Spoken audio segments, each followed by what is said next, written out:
Buenas tardes o buenas noches, según lo que corresponda. Les estoy tratando de armar la clase correspondiente a Corea. Vamos a ver Corea del Norte y Corea del Sur y vamos a ver si podemos algo de Vietnam y Camboya aproximadamente desde la segunda mitad del siglo XX hasta donde podamos llegar. Les he mandado una parte de un documental que se llama Fog of War sobre la guerra de Vietnam. Le mandé la primera parte y sin el subtitulado en español porque no lo conseguí. Voy a ver si lo puedo conseguir. Igual les digo, para mí es el mejor documental que he visto en mi vida, así que por lo menos traten de verlo, aunque sea en inglés o lo que puedan rescatar, o júntense con alguien que se lo pueda traducir, o si alguno de ustedes lo puede conseguir subtitulado en castellano y completo, lo voy a querer mucho más. Después les mando la cita específica porque hay varias películas que se llaman igual, que sería algo así como Niebla de Guerra o The Fog of War, la niebla de la guerra sería. Bueno, básicamente vamos a empezar con Corea. Corea era un reino que tiene más de 1000 y pico de años como reino independiente, que siempre estuvo entre China y Japón. Nos interesa solamente el último periodo, desde fines del siglo XIX, principios del siglo XX, Corea va a ser como sometido, influenciado, dominado por Japón. En ese largo periodo que va a sufrir vaivenes, idas y vueltas, Corea va a ser un país como vasallo de Japón, va a sufrir el mismo derrotero que la mayor parte de Asia Oriental. Cuando Japón es derrotado en agosto del 45, Corea va a quedar libre luego de largas décadas de sometimiento al imperio japonés, y en ese momento se va a dividir en dos regiones claramente establecidas. El norte, influenciado, ubíquense en el mapa, el norte está lindante con Rusia y China. El norte gobernado por dirigentes comunistas, Kim Jong-ik. La mayor parte de ellos se llama Kim. Acuérdense, en el Corea del Norte son Kim, como el apellido de los presidentes hereditarios que tenemos en Corea del Norte. Mientras que en Corea del Sur se va a establecer, por lo menos a partir del año 1948 hasta 1960, una dictadura claramente autoritaria y más honda, si quieren, Chiang Kai-shek o alguien por el estilo, encabezada por un personaje que se llama Syngman Rhee. Corea es el espacio donde se va a desarrollar básicamente la primera guerra importante de lo que nosotros vamos a conocer como la Guerra Fría. Ya explicamos más o menos la Guerra Fría, pero la vuelvo a explicar rápidamente. Es un enfrentamiento entre Oriente y Occidente que no se da en los espacios centrales, sino que se da en los espacios periféricos. En el caso de Corea lo vemos claramente. Corea es un territorio periférico de Asia. Y en el año 1950, el gobierno de Corea del Norte va a tratar de invadir o de correr la frontera, y que estaba creo que en el paralelo 38. Eso va a generar una reacción de Corea del Sur. Corea del Sur se va a defender básicamente por una gran alianza de la ONU encabezada por los Estados Unidos. La alianza de la ONU era como una careta que usaba Estados Unidos para este tipo de circunstancias, y Corea del Norte va a ser fundamentalmente apoyada por la URSS. Piensen ustedes que en el año 1950 estaba al mando de la URSS todavía José Stalin. Vamos a empezar más o menos para que sea más fácil. Corea del Norte va a tener 3 largos periodos. Quiero hacer una aclaración. Hasta los 70, 80, las condiciones de vida de Corea del Norte eran altamente superiores a las de Corea del Sur. Con lo cual, esto que nosotros tenemos en los últimos años, como una imagen de Corea del Norte, es el espacio del atraso y cosas por el estilo, la verdad que no son correspondientes con lo que se vio a partir de 1945-1950. Al contrario, las condiciones de vida eran infinitamente mejores en Corea del Norte que en Corea del Sur. En Corea del Norte se va a desarrollar voy a tratar de decirlo porque es difícil explicarlo. Se va a establecer un régimen comunista de partido único, claramente estalinista. Durante muchas décadas van a tener una mucho mejor relación con la Unión Soviética que con China. China participa al final de la guerra de Corea.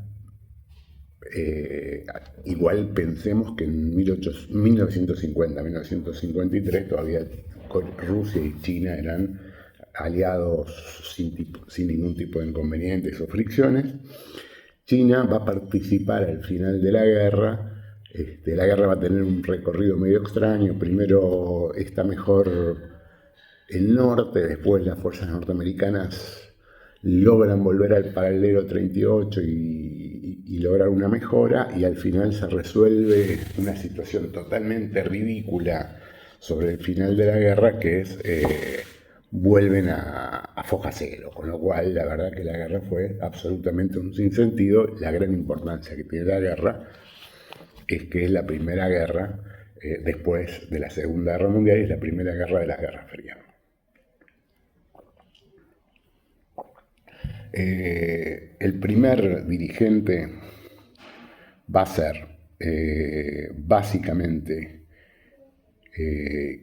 Kim Jong-ik, que previo a el establecimiento de Corea del Norte, en el año 48 se establece, y que es el fundador y un activista nacionalista comunista que surge en los 20-30. En 1948 se establece Kim Il-sung, que es el líder, el creador, el constructor de Corea del Norte. Va a gobernar desde el año 1948 hasta el año 1994. Repito, los primeros 20 años por lo menos, desarrollando un país mucho más vivible y en mejores condiciones que Corea del Sur. Lo va a suceder su hijo Kim Jong-il en 1994. Kim Jong-il continúa esta cuestión de país estalinista, pero profundiza mucho esa cerrazón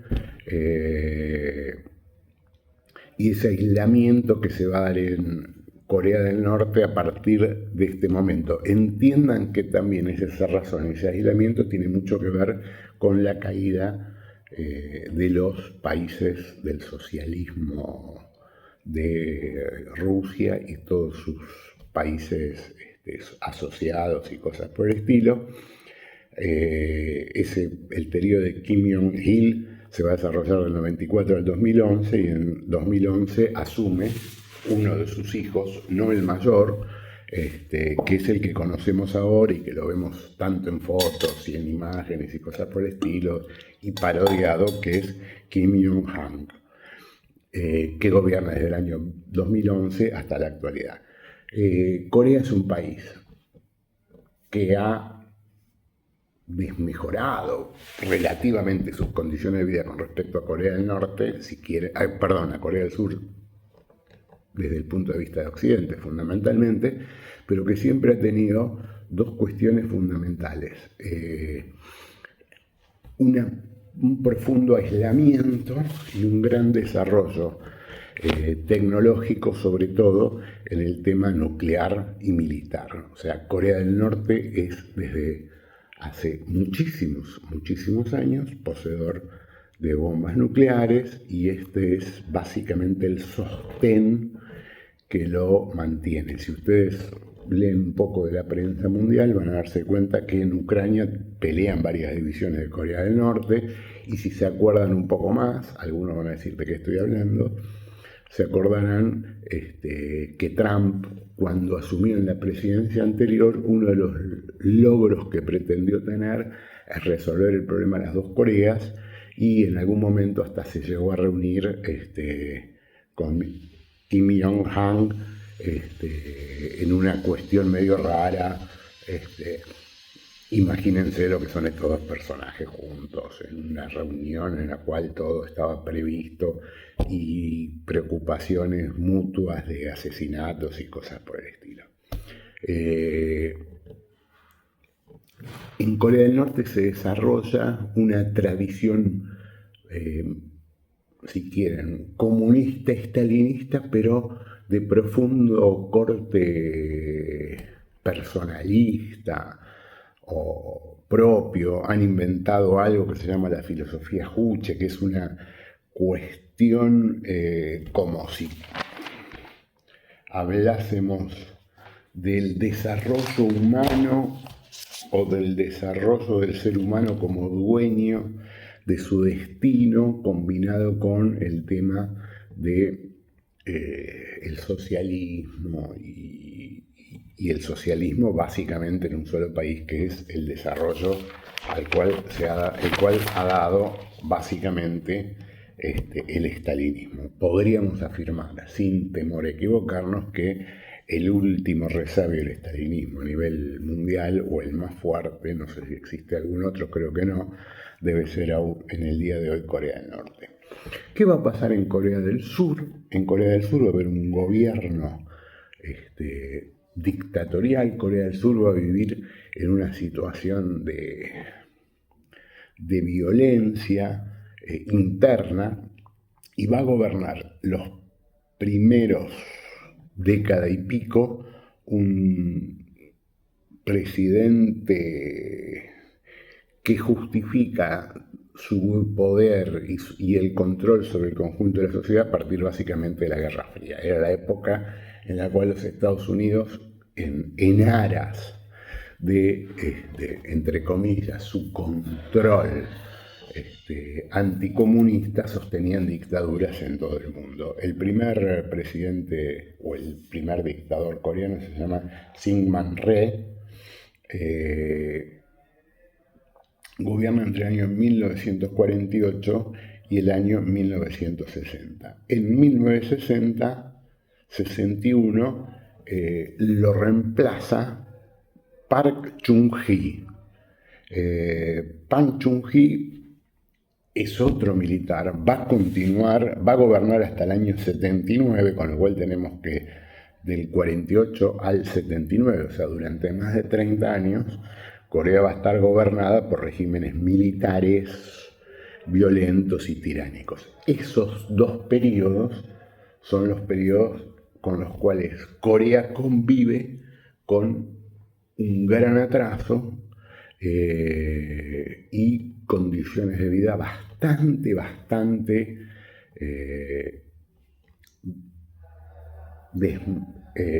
menos buenas que el resto de los países, e inclusive que Corea del Norte.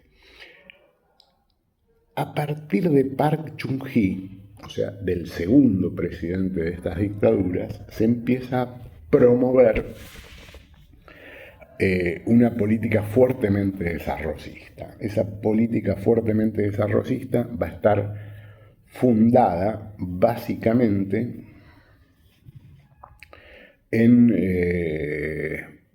primero en el control del Estado. Segundo, Corea va a tener un régimen total y absolutamente cerrado,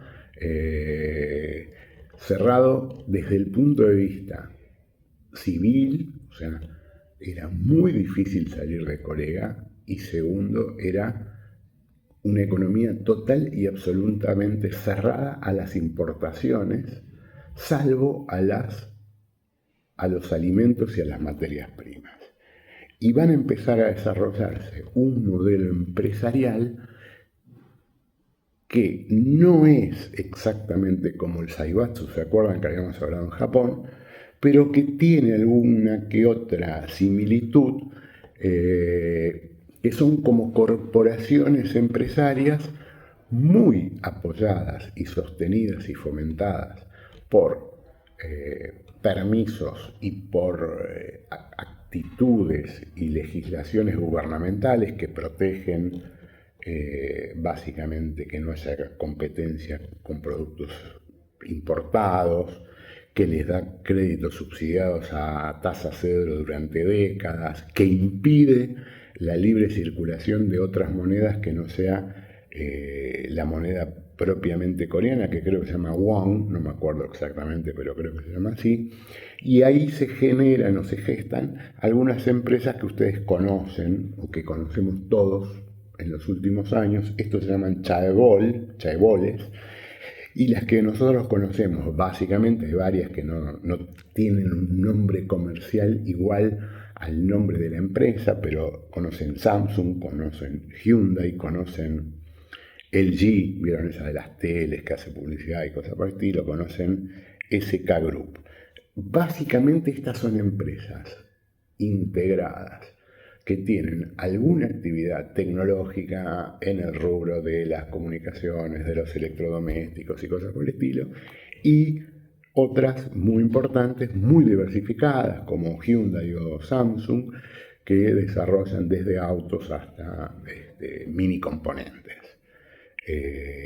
Cuando había mini componentes, esto ya es una antigüedad. Repito, ¿cómo se desarrolla esta política económica fuertemente desarrollista, por lo menos desde mediados de los 60 hasta los 80, 90?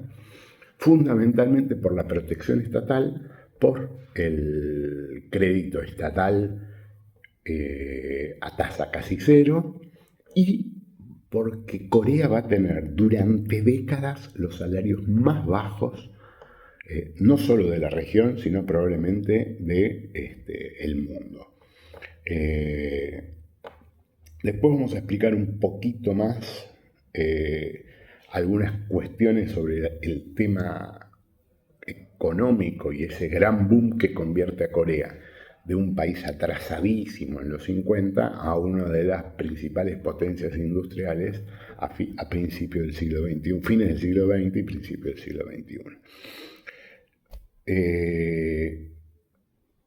Estos gobiernos dictatoriales, repito, el de Syngman Rhee y el de Park Chung-hee, que son hasta el año 79, van a ser continuados por dictaduras ya mucho más breves, hasta por lo menos el año 87. En el año 87 se produce una restauración democrática, la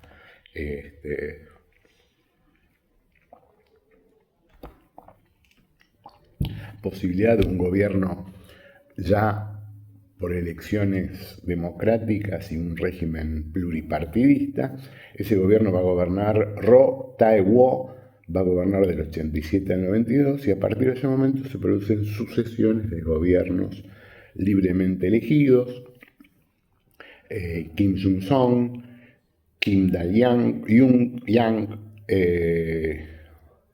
Roh Moo-hyung y Lee Myung-bak, que continúan más o menos esta política de desarrollo y gobiernos más democráticos, y que ya empiezan a generar una mejora en las condiciones de vida de los coreanos.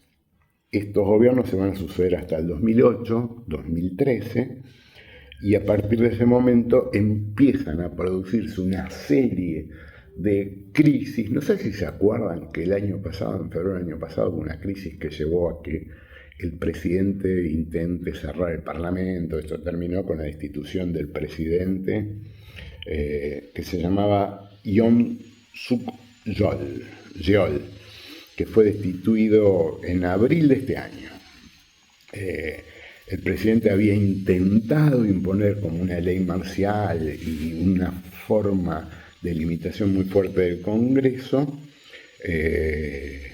para evitar ser juzgado por crímenes de corrupción.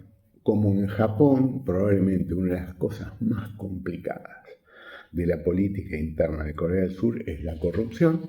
Y otro tema muy, muy importante en la historia política de Corea del Sur y de la otra Corea también, es básicamente qué postura tienen los gobernantes de Corea del Sur con respecto al tema de la unificación. Es como que es un tema permanentemente latente y que enfrenta dos políticas claramente distinguibles. Los que están a favor de intentar una negociación e ir hacia una unificación y los que claramente están enfrentados a esa posibilidad de unificación, aunque sea teórica y política solamente. Otra cuestión que a mí me parece importante para destacar es que en Corea los gobiernos, aunque Corea tiene una población históricamente budista y con religiones de origen chino, Corea, a diferencia de Japón y a diferencia de China, fue fuertemente penetrado, influido, colonizado por el cristianismo en diversas circunstancias. Ustedes, si conocen los barrios coreanos, se darán cuenta que hay infinidad de iglesias coreanas, protestantes y católicas, y han tenido bastantes presidentes de origen cristiano, de origen católico, sobre todo en las últimas 2 décadas. ¿Cómo se produce el milagro económico coreano? Entre el año 1953, ellos hablan del milagro económico coreano entre el año 1953 y 1996. Algo similar a lo que sucede en Japón. Si ustedes ven, van a ver que la década del 90, que fue una década de crisis, los 80 y los 90 fueron décadas de crisis, podríamos decir los 70 y los 80 fueron épocas de crisis económica del capitalismo a nivel mundial. En el caso del Oriente tienen mucho que ver, si lo piensan, con el gran auge de China, ¿no? O sea, China crece y los otros titanes, los otros motores de la economía capitalista oriental entran en crisis o dejan de crecer a los ritmos que crecían anteriormente. ¿Cuáles son los ejes de el milagro económico coreano? Park, que es el presidente, el segundo, nacionaliza totalmente la banca y maneja a partir de ese momento 100% del ahorro. Piensen ustedes que es un presidente autoritario, capitalista y todo lo que sea, pero básicamente el eje del comienzo del boom económico coreano es la nacionalización de la banca y el control absoluto sobre la banca, sobre el valor de la moneda y sobre el ahorro, que lo van a mantener de manera brutal. El segundo es el proteccionismo. Se cierra absolutamente la importación de productos manufacturados, salvo, repito, alimentos y materias primas. Se produce una fuerte reforma agraria con indemnización a los propietarios que son expropiados para mejorar las condiciones de vida y de producción macro, y se producen una planificación desarrollista. No sé si ustedes notan que en la mayor parte de los países que hemos visto se habla mucho de desarrollismo. En la URSS, Rusia, ¿se acuerdan que hablamos de esas políticas de planes quinquenales? En China se habla de lo mismo. Y en Corea del Sur, que es un país capitalista, también se habla de exactamente lo mismo, por lo menos en este periodo, repito, de los 50 hasta el 96. Se producen varios planes quinquenales. Todas estas medidas van a favorecer fuertemente a estos chaeboles, que son estas grandes corporaciones empresarias que van a primero manejar y monopolizar el conjunto del mercado interno y que van a desarrollar básicamente a partir de estas condiciones y una agregada que es los bajísimos salarios que se daban en Corea, un fuerte desarrollo industrial. Para que quede más o menos claro, la tasa de los créditos de los bancos estatales era cero para estos grupos.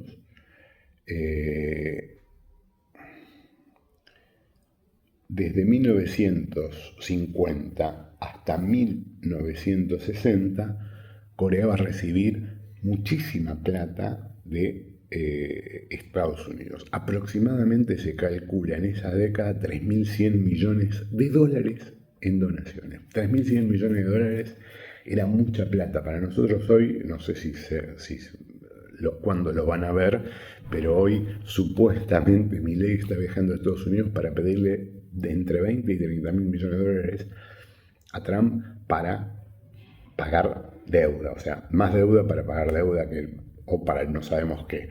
Bueno, estamos hablando de que Corea se desarrolla en ese periodo con 3.100 millones de dólares. Piensen que todo el plan Marshall fueron 4 o 5 mil millones de dólares, así que son cifras muy, muy importantes.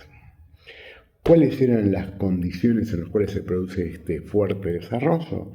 El trabajo era de hiperexplotación, no había ni emigración ni inmigración, con lo cual lo que podíamos ver es que la gente estaba obligada a trabajar en estas empresas, en las condiciones que estas empresas, que si ustedes se dan cuenta, aunque sean privadas, estaban fuertemente protegidas por un Estado autoritario y después inclusive por el Estado democrático, manejaban las condiciones de vida de la gente.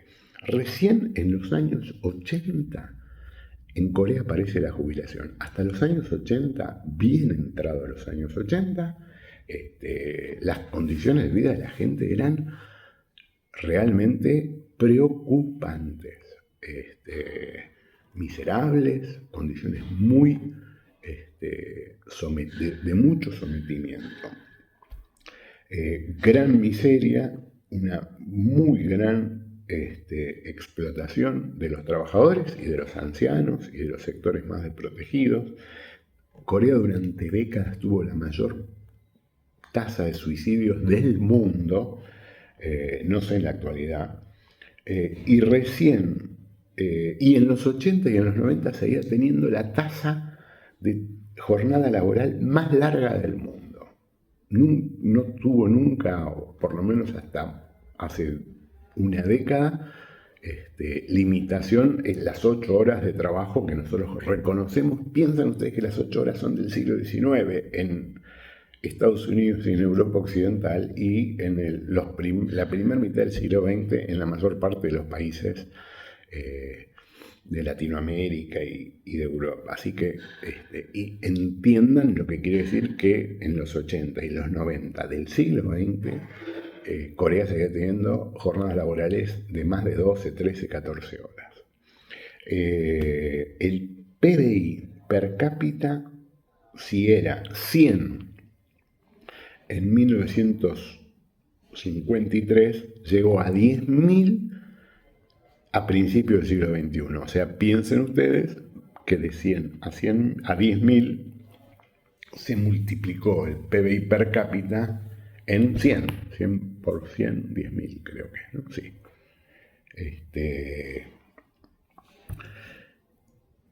Y hoy nosotros pensamos en Corea como una de las seguramente 10 economías más poderosas del planeta y debe estar entre la sexta y la séptima a nivel de poderío industrial. Entonces, básicamente este es el fenómeno y este es el proceso. Es un país que se construyó a partir de la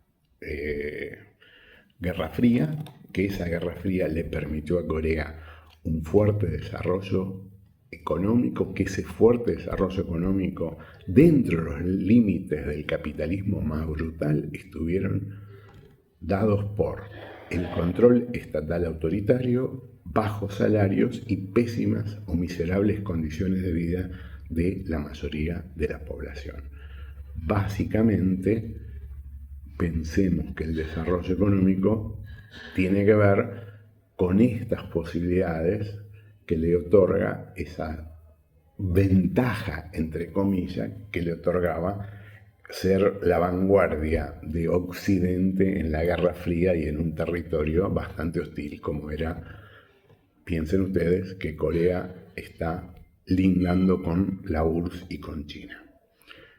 Punto aparte. Vamos a pensar o tratar de ver rápidamente en los próximos 15-20 minutos, aunque sea, la guerra de Vietnam. Sobre Vietnam ustedes conocen muchísimo más que sobre otros países de esta región, básicamente por la cantidad de series, películas y menciones que tenemos en nuestra cultura mainstream, o en nuestra cultura fílmica o televisiva sobre la guerra de Vietnam, que es casi un género particular del cine norteamericano. Eso para los más viejos. Ahora los yanquis se dedican a la guerra de Irak. Vieron que son todos víctimas. Todos los problemas son por las víctimas, los norteamericanos que quedaron tronados de Irak y Afganistán. Pero durante décadas el gran trauma de los Estados Unidos fue la guerra de Vietnam, y probablemente lo siga haciendo. Vietnam era un reino autónomo en Indochina, ubíquenlo en el mapa si pueden. Después igual les voy a dar, aparte de esta película que les di, hay miles de películas y series sobre Vietnam. Voy a tratar de recomendar algunas que me parezcan un poco mejores o más serias. Repito, Vietnam era un reino autónomo de Indochina, profundamente budista. La región de Indochina es probablemente la región que mantiene más el budismo en toda esta región, que en los años 1890 aproximadamente, 1880, 1870, van a ser colonizados por Francia. Francia va a ocupar territorios en esta región, en toda la región de Indochina. La colonización francesa, no sé si se acuerdan, ya lo hablamos, era mucho más de ocupación territorial. Se establecían y ocupaban tierras de una manera mucho más efectiva que los ingleses, que solo controlaban la administración. Y Vietnam va a ser una colonia francesa por lo menos hasta la década del 30, en la cual Japón empieza una fuerte presión, una situación similar a la que se dio con Corea a principios del siglo y con China en la década del 30 de manera más intensa.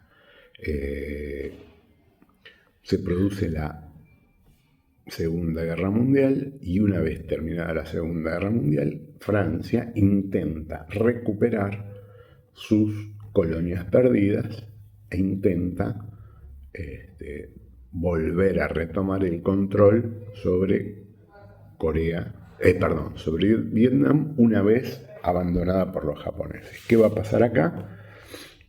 Aparece una figura local muy, muy importante que se llama Ho Chi Minh. Ho Chi Minh era un dirigente del Partido Comunista Vietnamita, es el fundador del Partido Comunista Vietnamita. Ho Chi Minh se había educado como gran parte de estas élites de los países coloniales en Francia en algún momento, se había integrado a las filas del comunismo francés, y cuando vuelve a Vietnam va a ser durante muchos años un luchador anticolonial. Cuando hablamos de anticolonial en este caso, ya cuando llega Ho Chi Minh es anticolonia japonesa, dado que Japón era ya la metrópoli dominante.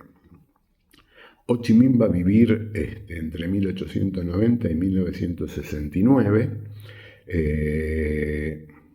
Va a ser el héroe nacional más importante de Vietnam en este momento del norte. En ese momento, cuando termina la Segunda Guerra Mundial, se llega a una solución intermedia en la cual, muy similar a la de Corea, o sea, se divide el país en dos, se establece un paralelo que va a ser el divisor entre el norte y el sur. Esto van a ser parte de las negociaciones del fin de la Segunda Guerra Mundial, y se aclara en todos lados que se va a llamar a un plebiscito en tantos años para ver cómo se queda establecido el gobierno a partir de ese momento. La parte norte, que linda con China, va a ser comunista, y la parte sur va a estar con algún monarca, dictadorzuelo y cosas por el estilo durante varios años. El único sostén que va a tener en ese momento es el intento que va a hacer Francia por regresar al control colonial. Ese intento va a ser derrotado de manera categórica por los ejércitos de liberación de Vietnam del Norte, que van a estar encabezados por una figura que va a ser muy destacada durante mucho tiempo, que se va a llamar Vo Nguyen Giap. Algunos durante años hablaban de Vo Giap, al revés, pero el nombre es Vo Nguyen Giap, que va a ser un personaje que va a vivir largamente. El jefe del ejército de Vietnam, extraña y paradójicamente, vive entre 1911 y 2013. O sea, Vo Giap va a llegar a vivir 100 y pico de años. Va a ser una figura prominente en la derrota del colonialismo francés. El colonialismo francés va a ser derrotado en el año 1954 en una batalla que se llama Dien Bien Phu. Para que les quede claro, Dien Bien Phu fue el éxito de las tropas de Corea del Norte que expulsan el ejército francés, pero además de esto va a ser fundamentalmente un golpe brutal a el gobierno de la Cuarta República en Francia, lo que va a llevar al establecimiento de la Quinta República, o sea, la crisis del gobierno francés metropolitano. Lo vamos a ver más adelante. Básicamente, en ese momento es desplazada Francia y quedan esta situación medio complicada entre Vietnam del Norte y Vietnam del Sur. Vietnam del Sur empieza a recibir un fuerte apoyo de los Estados Unidos, ya lo estaba recibiendo Francia, y ese apoyo de los Estados Unidos va a ser el único sostén que va a tener Vietnam del Sur en un intento de invasión medio extraña que va a ser Vietnam del Norte desde los años 50 en adelante. Hacia ese fenómeno de apoyo de los Estados Unidos va a ir increciendo con asesores, con armamento. El gobierno de Vietnam del Sur es una serie de dictadorzuelos corruptos y cosas por el estilo que se sostenían solamente por el apoyo de los Estados Unidos, hasta que una vez llegado Kennedy al gobierno, se produce un enfrentamiento medio extraño. Esperen que me voy a fijar exactamente el nombre. Bueno, entre los años 62 y 63 hay un conflicto en el Golfo de Tonkin. Había una torpedera norteamericana que ingresa en territorio que le corresponde a Vietnam del Norte. Unas lanchas de Vietnam del Norte le disparan.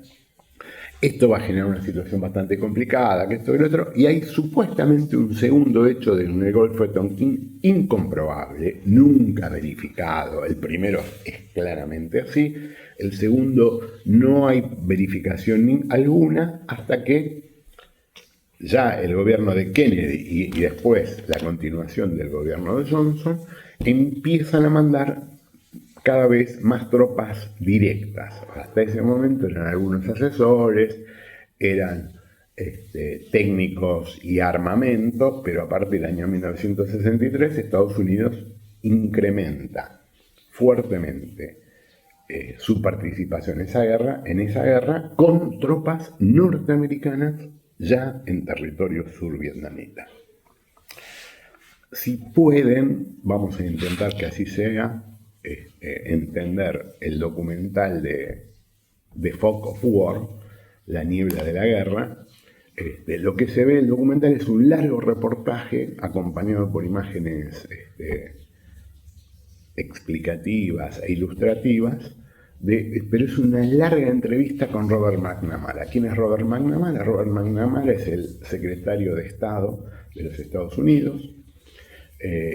Y lo que se va a ver en toda esa película es cómo McNamara se va chamullando, meloneando al presidente norteamericano. McNamara fue puesto por John Fitzgerald Kennedy. McNamara era gerente de la Ford cuando Kennedy llega al gobierno.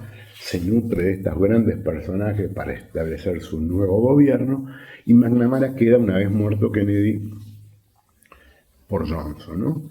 Tipo muy perteneciente a los lobbies. Y McNamara va permanentemente diciendo, bueno, mandamos 30.000 más y con esto lo arreglamos. Mandamos 50.000 más, pero con esto lo arreglamos.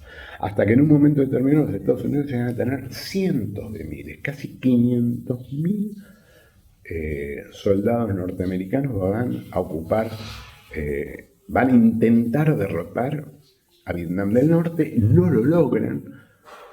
Desde el año 67 ya las invasiones norcoreanas sobre el territorio de Vietnam del Sur en manos de, entre comillas, la guerrilla norvietnamita que se llamaba el Viet Cong. La anterior guerrilla en la época de la francesa se llamaba Viet Minh y en este momento ya se llama Viet Cong. Es toda esa parte que ustedes han conocido la guerra de un ejército casi irregular y popular que va a derrotar probablemente a las tropas más y mejor construidas del planeta y el ejército más poderoso que son los Estados Unidos. Estados Unidos no puede terminar de derrotar a Vietnam del Norte, bombardea Hanoi. Hanoi era en ese momento la capital de Vietnam del Norte, actualmente es la capital de todo Vietnam unificado y se llama Ho Chi Minh, pero históricamente es Hanoi. En Hanoi disparan más bombas que en toda Europa durante la Segunda Guerra Mundial.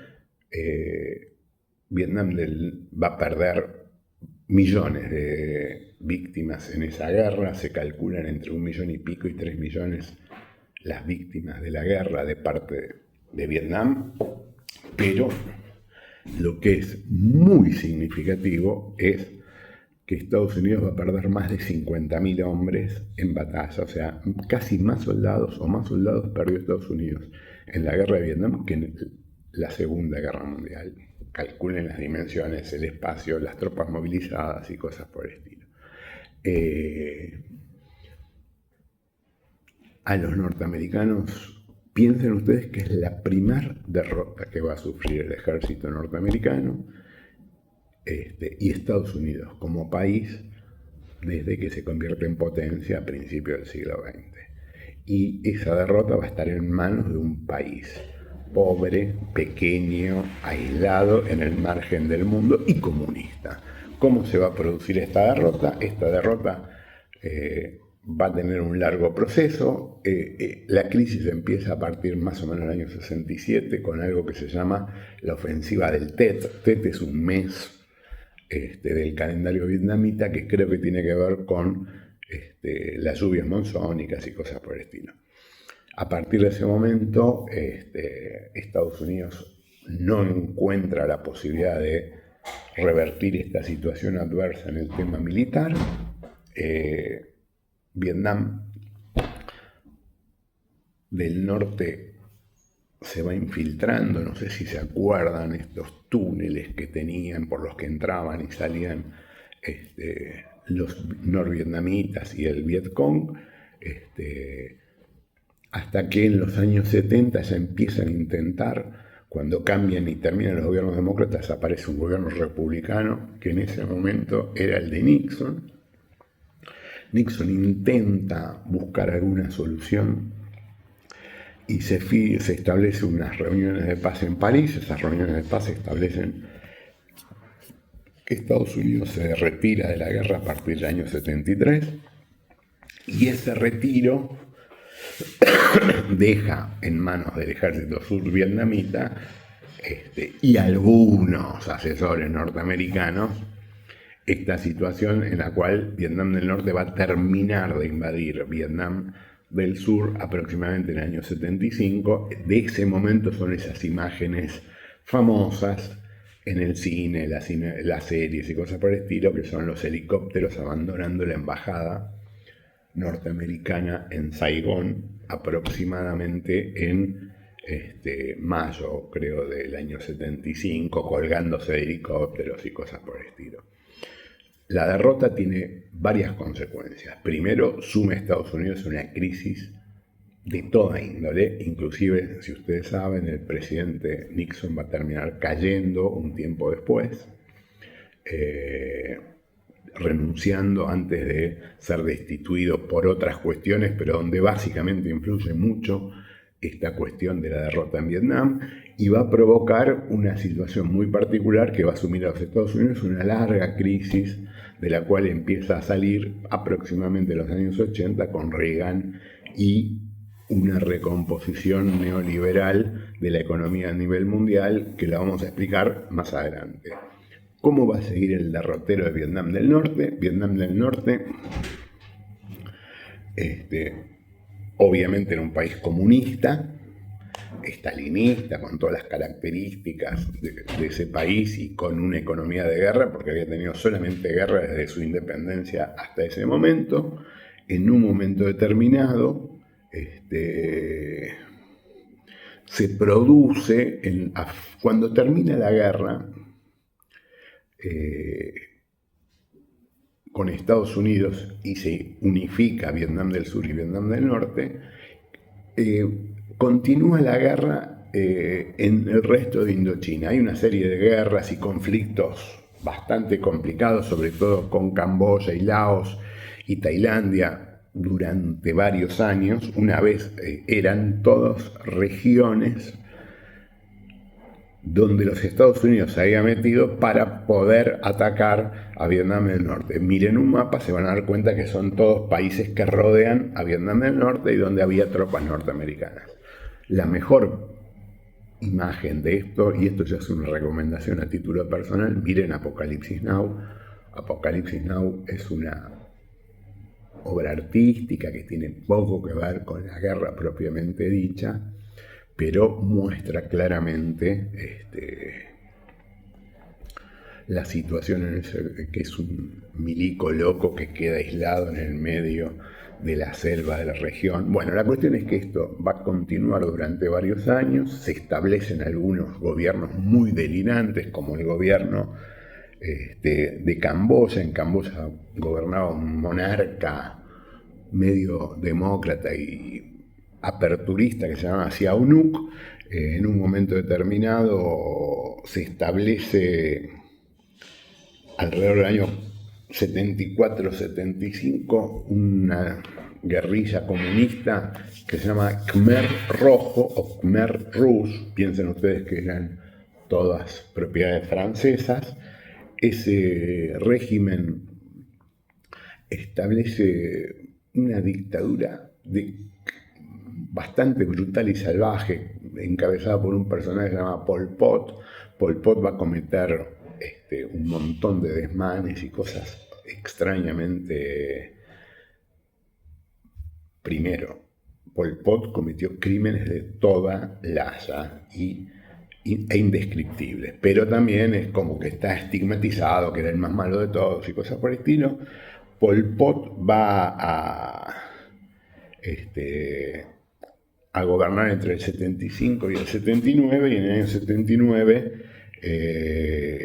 se termina, cae el régimen de Pol Pot. La guerra de Camboya es previa, la guerra en Camboya había empezado probablemente a fines de los 60 ya, y va a continuar hasta el año 91, porque aunque caiga Pol Pot, va a haber un desajuste muy fuerte en ese tipo de conflictos.